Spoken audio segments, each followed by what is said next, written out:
Bueno, señores, aquí estamos, es viernes, terminamos la semana, saludos a todos, muchísimas gracias por la compañía, porque ya cumplimos las 3 semanas de este punto crítico y hoy feliz, porque estoy contigo, Apolinar Veloz. Hola, buenos días, Ivonne, ¿cómo estás? Muy bien, bueno, muy bien, porque han caído unos buenos chubascos sobre el Gran Santo Domingo y hace falta, porque había un calor terrible, muy mal, porque tenemos pendiente aquí, señores, el tema del drenaje, y casi para cruzar de Santo Domingo Este a las instalaciones de Teleradio América, casi 2 horas me llevó.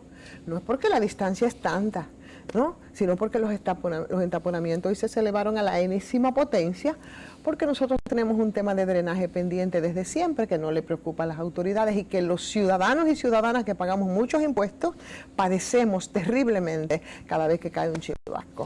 ¿Todavía no se les ha ocurrido una APP para eso? Cuando se le ocurre una APP, pues evidentemente entonces sí tratarán de resolver el problema. Vamos a ver, ¿verdad? Esos público-privados que se animen, porque la verdad es que uno ha escuchado en el tiempo con estos padecimientos. Yo, por ejemplo, escuché una vez un alcalde de distrito decir, es que es mucho dinero lo que hay que invertir para resolver el problema de drenaje y eso no se nota, no se ve. Entonces, claro, no se ve ni se exhibe para la politiquería, para el clientelismo, para el populismo, pero sí se siente. No se ve, pero se siente. Lo que sí se siente es que las cifras del Banco Central mostraron que para los primeros 6 meses de este año tenemos una inflación acumulada de 10.48%.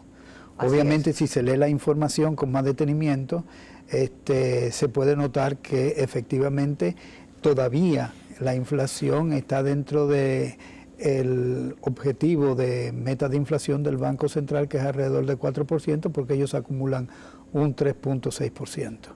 Y la gente podría pensar, bueno, pero si es 3.6%, bueno, pero el incremento de precios no es importante. Lo que sí es importante señalar es que en septiembre del 2020, plena pandemia, el Banco Central cambió la base del IPC. ¿Qué significa cambiar la base del IPC? El IPC, el índice de precios al consumidor, mide una canasta de bienes, ¿no?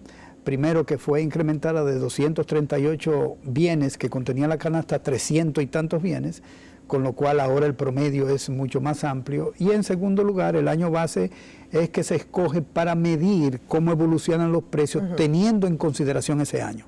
Y ese año vale 100, el índice de precios es 100. Entonces, a partir de ahí se comienza a ver cómo evoluciona el índice de precios, es decir, la inflación. En septiembre, el índice de precio, que tenía otra base, era 133. Eso significaba que el salario tú lo tenías que dividir por 3, y eso era lo que tú podías adquirir en términos de bienes y servicios, es decir, tu ingreso real, ¿no? Y ahora lo que hicieron fue, en el mes de septiembre, decir que en lugar de 133 teníamos 100, y a partir de ahí comenzamos a contar nuevamente la inflación. Y además de eso, hay que decir que para la meta de inflación del Banco Central, ellos toman la inflación subyacente. ¿Qué significa la inflación subyacente?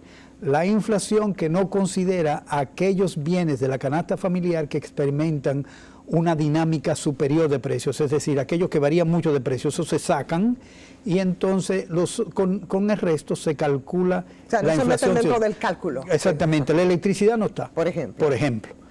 Pero la electricidad, ustedes saben que se modifica de acuerdo a los precios de los combustibles y efectivamente tomando en consideración otros elementos que muy bien explicó el otro día Bernardo.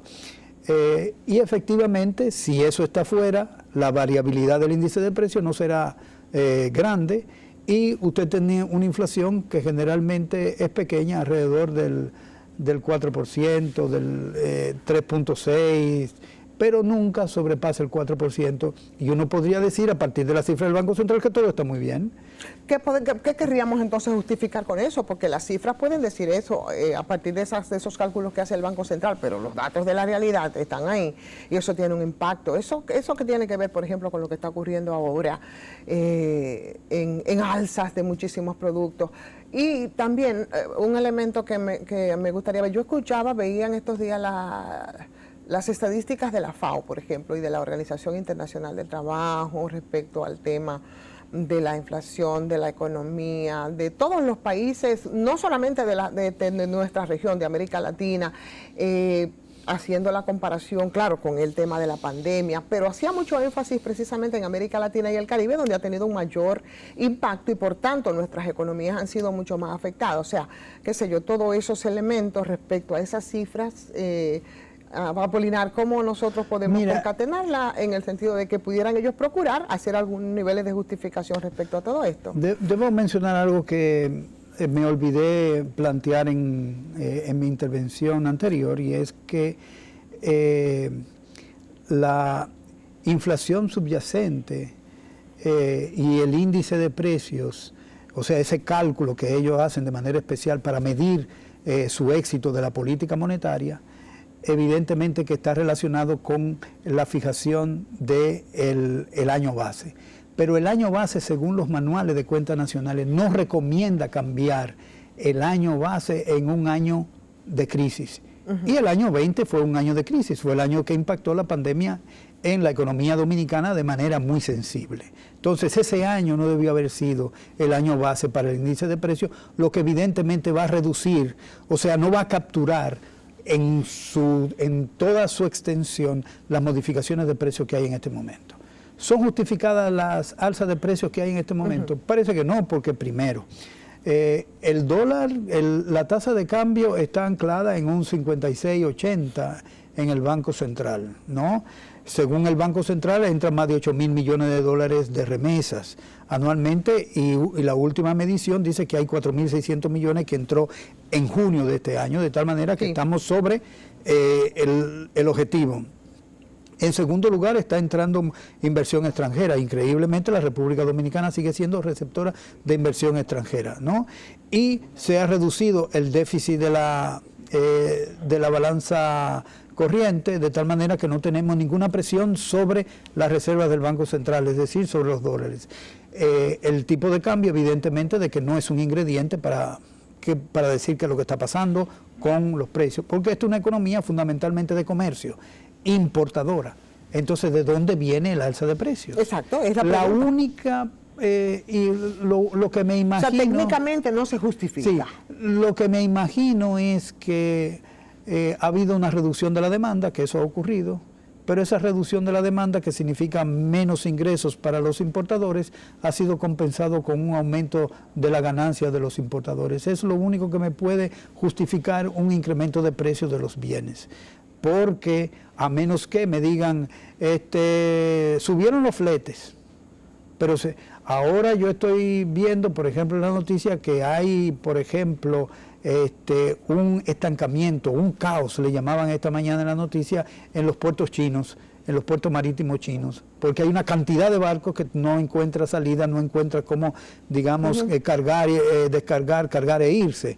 Entonces, lo que significa que el comercio está en una dinámica similar a previa a la pandemia, de tal suerte que no puede ser el costo del transporte, el costo del flete, el costo del seguro.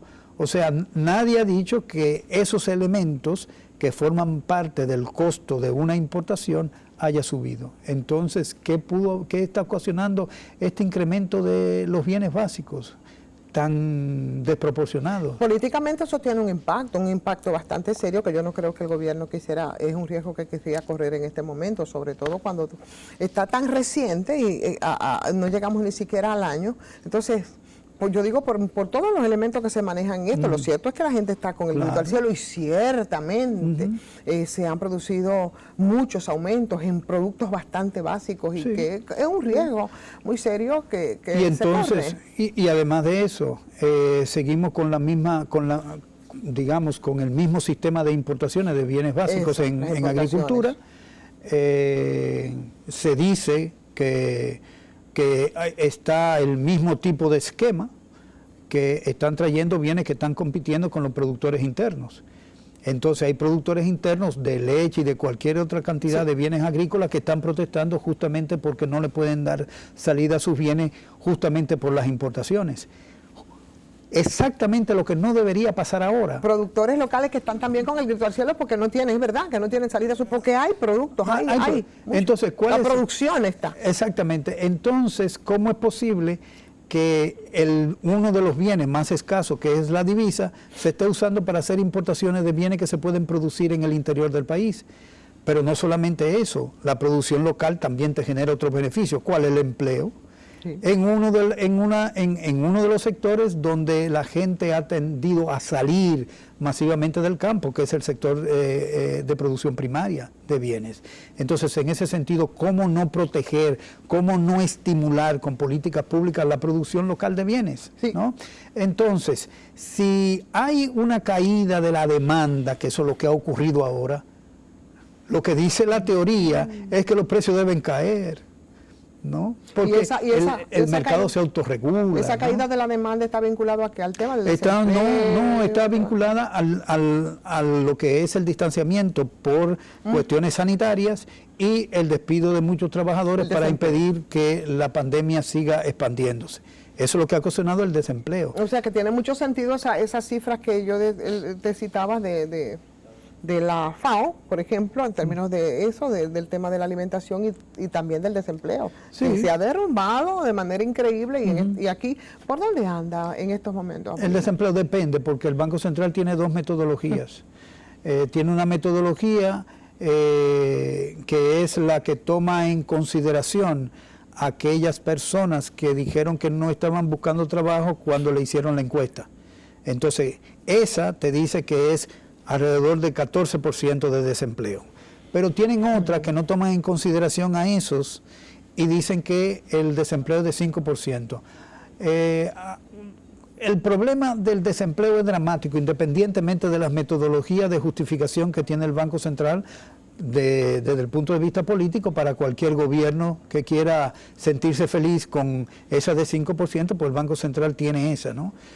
Pero lo real es que el 51% de la PEA, de la población económicamente activa, está trabajando en el sector informal, sin seguro, sin garantía de que puede ni siquiera hacer al salario mínimo y sin ningún tipo de seguridad social. Entonces, esa gente que es la que no está en ninguna empresa, que es la que probablemente recibió un poco de ayuda durante los ejercicios de política fiscal y de transferencia que han hecho el gobierno de Medina y el gobierno de Abinader, pues evidentemente que a esa gente no la alcanzó, porque el gobierno todavía no ha podido ni siquiera resolver mínimamente lo que son las necesidades de empleo. Yo había escrito en algunos de los artículos que lo que tenía que hacer el gobierno era tener un plan nacional, por ejemplo, de reforestación, que es una inversión de largo plazo. Y eso significaba emplear mucha gente, que tenía que tener un plan de mantenimiento de todas las obras públicas, escuelas, hospitales, etcétera. No construir nuevos, sino darle mantenimiento, lo que evita que haya una inversión cuantiosa y sustancial para hacer nuevas obras, que eso es lo que generalmente buscan los contratistas, hacer una obra mal hecha que se deteriore en poco tiempo para volver a construir otra. Para evaluar y para volver a construir. Entonces, eso te producía empleos, pero ¿empleos para quién? Para esa gente que no tiene especialidad y que está en el sector informal. Entonces, eso era un plan, digamos, para toda la República Dominicana además, a nivel nacional. Sí, pero además, Apolinar, pudiera haber sido una buena iniciativa también del gobierno, es estimular a los pequeños y medianos productores en sus predios, en sus espacios, en sus comunidades. Y en la medida en que tú puedes entonces resolver, pienso yo, resolver el problema a esos pequeños y medianos productores, que son en definitiva los que abastecen el mercado local, creo, no son los que producen para las grandes exportaciones, con préstamos blandos, o sea, a intereses bajos y a plazos más largos. Y eso podría estimular, y además el tema de la migración también tendría un impacto en esto y eso se sentiría bastante. Mira, se ha hecho mucho hincapié. En términos del desempleo, del chiripero, del trabajo informal, del hacinamiento de los cordones de miseria, ¿no? Pero tú sabes que ahora mismo las actividades agrícolas pagan poco. Por esa razón, quien ha sustituido a los trabajadores, a los jornaleros agrícolas dominicanos, ha sido la mano de obra haitiana, ¿no? Porque reciben un menor salario. Obviamente que eso tiene que ver con la capacidad de expandir la producción agrícola. Pero la expansión de la producción agrícola no solamente depende de que cada uno de los agricultores pequeños y medianos puedan poner a producir sus fincas. Es que las fincas que están produciendo con una tecnología muy atrasada todavía. O sea, todavía el campo no ha llegado, digamos, a la tecnología que permita tener una, digamos, producción decente de bienes, digamos, de primera necesidad. En el arroz se hizo algún avance por allá por los años de los 70, cuando Balaguer trajo un investigador, creo que coreano, para la producción de arroz. Y aquí se produjeron dos digamos, variedades de arroz, que era el Humo 57 y el Humo 51, que creo que eran variedades que se ajustaban muy bien al clima y a las condiciones de producción dominicanas. Y en esos años la producción de arroz no solamente fue suficiente para abastecer el mercado local, sino que además hubo exportaciones a otros países del Caribe de arroz, la República Dominicana. Ahora vaya a ver lo que está produciendo con el arroz. Ha habido nivelación de suelos, que era uno de los problemas que se tenía, un uso más racional del agua, pero tenemos insuficiencia. O sea, cuando miramos el precio del arroz, obviamente tenemos que decir, bueno, pero el precio del arroz, cuando tú lo comparas con otros países que son importadores de arroz, nosotros producimos un arroz más caro que lo que te puedes encontrar en otros países, y por esa razón hay importaciones que están entrando. Que consume. Entonces, como producto básico. Hace falta tecnología, pero la tecnología, si no la puede tener el productor, el dueño del predio, entonces el Estado debe hacer una contribución en materia de conocimiento tecnológico para ser transferido a esa gente. Pero para eso tendría entonces que definir unas estrategias para todo esto, definir, o sea, más integral, ¿no? Más amplia. Sí, debe definir estrategias, pero en lugar de definir una estrategia de inversión en conocimiento, lo que el Estado ha puesto en este momento es la mira a una inversión para beneficiar al sector privado con las APPs y los fideicomisos.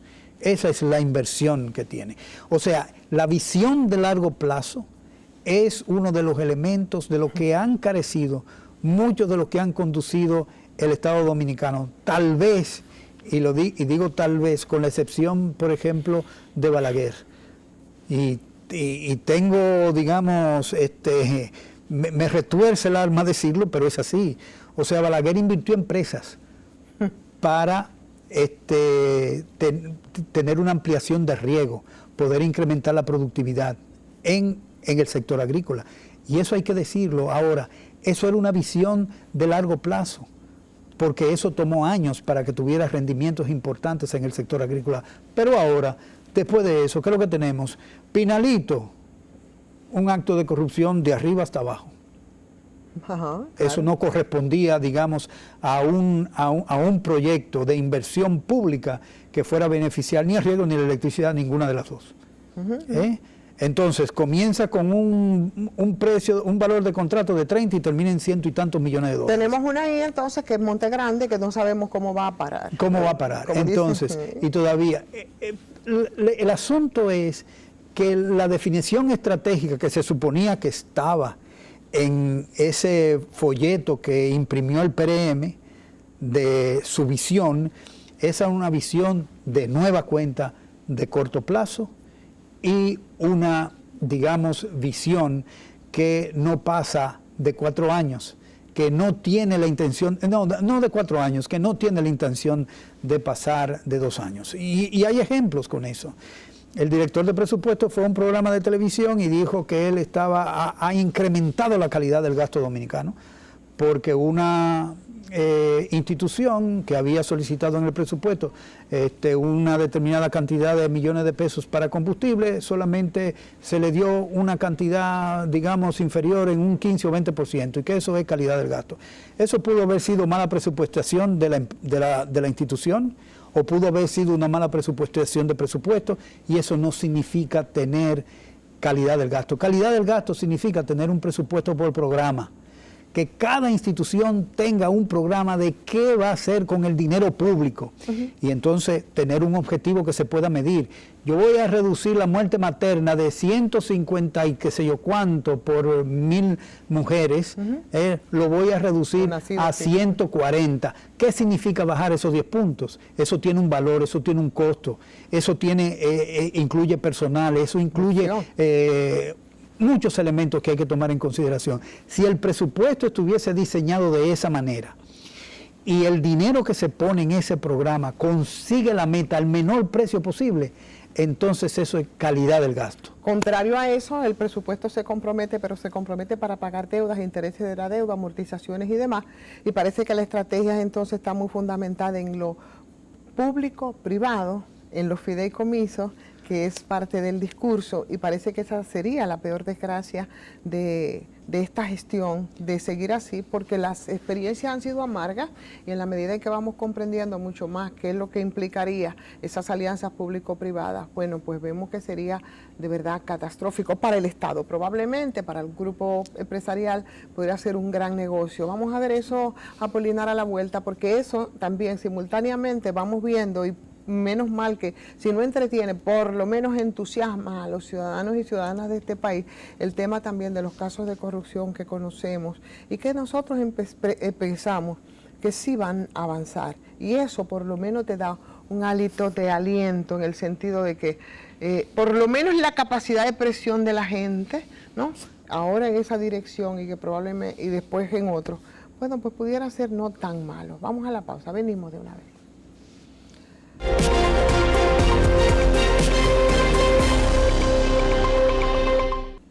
Bueno, pues aquí estamos de regreso, Apolinar, y la verdad que aquí, ¿de qué hablábamos? Hablábamos de privatización, hablábamos como a veces hasta de secuestro, y eso se vincula a todo esto. Eso soy yo diciendo secuestro cuando tú sientes o que se privatiza el gobierno. ¿Por qué?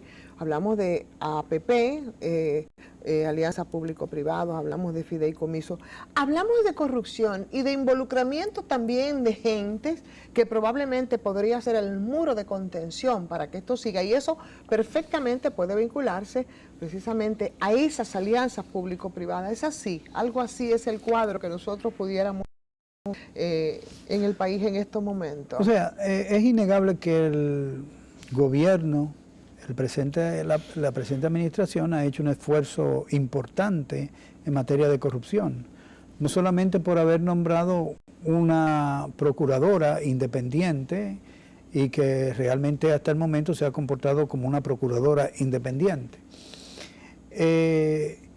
para juzgar los casos de corrupción que se han sucedido no solamente durante la administración pasada, sino también durante la anterior y durante la anterior, es decir, todos los casos de corrupción que se puedan ver. Y para colmo, de los que también regresaron en el poco tiempo, bueno, pero un averaje bastante bueno también. No, porque es evidente que no solamente lo de este gobierno, sino también lo del gobierno anterior, aunque se ha prestado menos atención a lo del gobierno antepasado, es decir, al gobierno de Leonel Fernández, que evidentemente también tuvo casos de corrupción que son muy importantes. Que por cierto, tuvo unas declaraciones, a mí me parecieron bastante desafortunadas en el día de ayer, cuando hablaba sobre el tema de inmunidad, refiriéndose al caso de Danilo Medina, de lo que se ha estado hablando. No porque Danilo Medina haya aparecido en expediente alguno, no ha ocurrido así. Pero personas demasiado cercanas a él, que las que tú no sabes ni qué suponer, tú dices, bueno, pero podría estar Danilo Medina en Belén con los pastores, que no se daba cuenta de todo lo que ocurría a su alrededor, lo cual es muy improbable.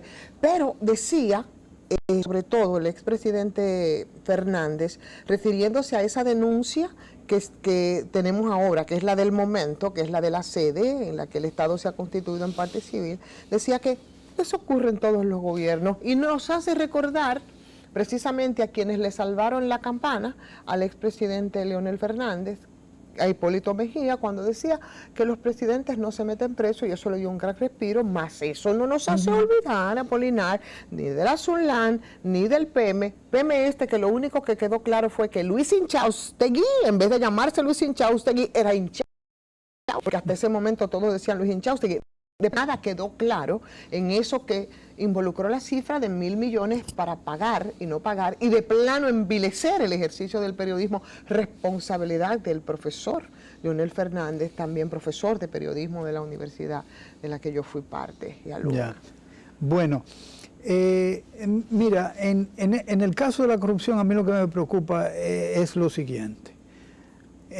Tanto en el gobierno de Leonel como en el gobierno de Danilo, como en este gobierno más que en los otros dos, sí, que ha sido privatizado por el sector privado, es decir, el sector privado ahora hace políticas públicas, es decir, el sector privado normalmente tiene como objetivo el beneficio de su empresa, es decir, un beneficio particular. Es como si el poder fáctico no estuviera como siempre ha sido detrás del trono, sino que está... ahora es activo. Activo. Y no solamente eso, sino que el propio presidente le ha dado preeminencia en algunos en el sector de salud, en el sector de eléctrico, le ha dado preeminencia a ese sector y ha colocado por encima del ministro, ¿no?, una persona que se va a ocupar de las acciones de políticas de esos dos.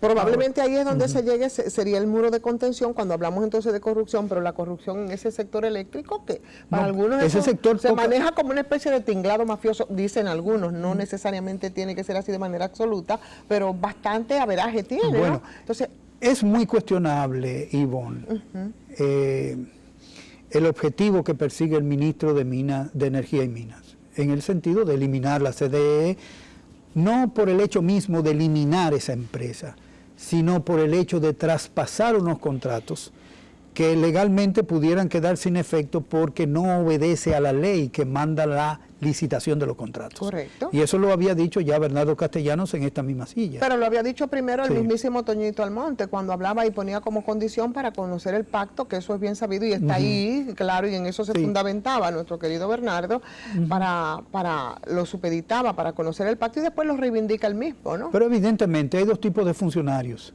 Aquellos que son funcionarios y tienen que cumplir con un deber para la población, y aquellos que desean ser ministros nada más.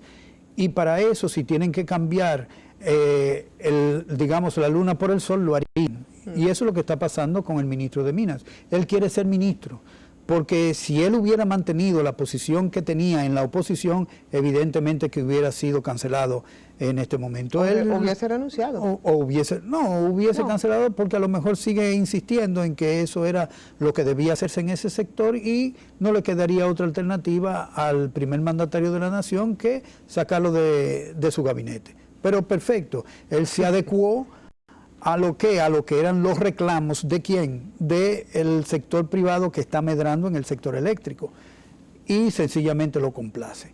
Entonces, esa cantidad de ejecutivos de empresas y miembros del Consejo Nacional de la Empresa Privada que medra en esta administración, que hace políticas públicas y que tiene responsabilidad compartida con otros políticos en otras administraciones en el sector eléctrico y en otros sectores, evidentemente que representa un muro de contención para la persecución de la corrupción. Porque podría llegar entonces precisamente a algunos nombres y algunos empresarios que están vinculados precisamente al sector, y que, por ejemplo, para ser directa, yo como periodista, tú economista, entonces le da un poco más de vuelta. Pero cuando aquí se investiga el caso de Punta Catalina, que tendrá que hacerse en algún momento, ahí hay vínculos y ahí hay nombres que tienen bastante control del sector eléctrico. Que una no está diciendo que tengan responsabilidades en ilicitudes ni nada por el estilo, pero bueno, son nombres que van a salir a relucir si aquí realmente se hace una investigación de eso que la gente dice cuerpo de delito, y ciertamente lo es, y nada más tenemos que remontarnos al origen de Punta Catalina. Eso podría crear una situación. Claro, podría crear una situación, y esa situación podría conducir al choque entre el gobierno y el sector privado que ahora dirige las políticas públicas desde el gobierno. O sea, que ahí efectivamente se detiene la persecución de la corrupción, no por el hecho de que la justicia que está actuando como debería actuar en estos momentos se pare, sino porque se pare la persecución desde el punto de vista del gobierno. Al gobierno no le conviene eso. Y probablemente en el sector, no solamente en ese sector, también hay participación en el sector privado en otras áreas, ¿no? Y acordémonos que eso puede llevar a una contradicción que se podría expresar políticamente. Y recordemos también, que eso hay que recordarlo, el libro de Fran Moya Pons, Empresarios en Conflicto, establece que el golpe de Estado de 1963 fue perpetrado, entre otros, por el Consejo Nacional de los Hombres de Empresa en aquel momento, ¿no? Así es. ¿Y por qué? Porque Bosch efectivamente dijo, yo no voy a aprobar la ley de incentivo y protección industrial, que fue aprobada posteriormente por Balaguer, con presiones igualmente sobre ese gobierno, ¿no? Sobre el gobierno de Balaguer, que era su gobierno. O sea, ellos lo enfrentaron. Y justamente también en el 63 Bosch fue sacado del gobierno justamente por esa inconformidad o esa, digamos, no comunión con los objetivos de esa ley, que obviamente se convirtió en sencillamente una forma de evadir impuestos, no de evadir, sino de no pagar impuestos, ni impuestos sobre la renta, ni aranceles, ni nada, y que todo eso que debía ser pagado como impuestos se convertía en ganancia para esos sectores. Y efectivamente, ¿qué tenemos ahora en el sector para industrial? esos sectores que siempre son poder? Pero la verdad es muy difícil gobernar para la gente, para la gente, que es lo que es una especie de aspiración. Yo no digo utopía, es una especie de aspiración. Es muy difícil hacerlo con los poderes fácticos detrás. Y si ahora nosotros vamos, yo pienso que vamos entonces, o ¿qué piensas tú? Vamos en reversa, porque ahora en vez de tenerlos detrás, los tenemos entonces ahí dentro. Lo que pasa es que los líderes políticos dominicanos actuales no tienen visión de futuro. Lo que tienen es una visión de corto plazo. E inmediatamente están 3 meses en el gobierno, piensan en reelegirse. Y todavía no han hecho ni siquiera una buena administración y ya piensan en reelegirse. El problema de la visión tiene que ver con poner en marcha una serie de inversiones que tengan efectos sobre el bienestar de toda la población. Claro. Y eso no significa pensar para un grupo, eso significa pensar para toda la economía dominicana, para toda la sociedad. ¿Y eso qué significa? Por ejemplo, en estos momentos, cuando uno mira el desarrollo del sudeste asiático, es decir, de Corea del Sur, Tailandia, Indonesia, Singapur, Vietnam, ¿qué significa ahí el Estado? El Estado es protagónico en la decisión de políticas públicas. Eso ha significado que el sector privado no ha tenido participación, todo lo contrario, ha tenido una participación enorme en ese plan. Pero, ¿qué hizo el gobierno? El gobierno dirigió sus objetivos a objetivos de largo plazo. Por ejemplo, Corea dijo, yo tengo que hacer énfasis en la educación, porque yo quiero que los técnicos que dirijan las empresas sean gente preparada y fundamentalmente ingenieros. Entonces, ellos piensan que el desarrollo en esta etapa del desarrollo de todo el globo terráqueo tiene que ver con el aprendizaje.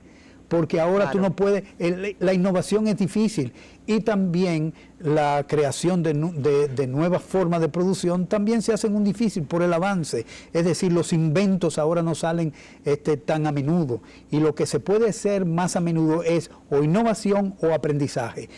La República Dominicana, que no produce, no puede innovar porque no tiene, digamos, con qué hacerlo, no tiene la tecnología para eso, lo que puede es aprender. Pero dime en qué nivel está la educación dominicana. No sirve.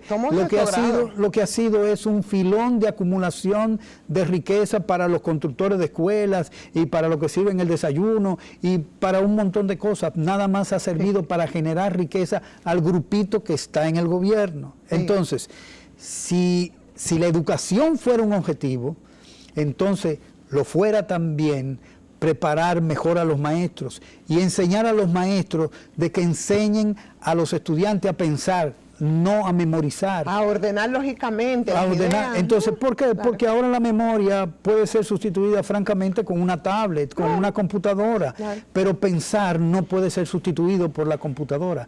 Entonces, a eso es que debe tender el gobierno en materia de hacer que los profesores sean mucho más eficientes en el aula, enseñando, ¿no?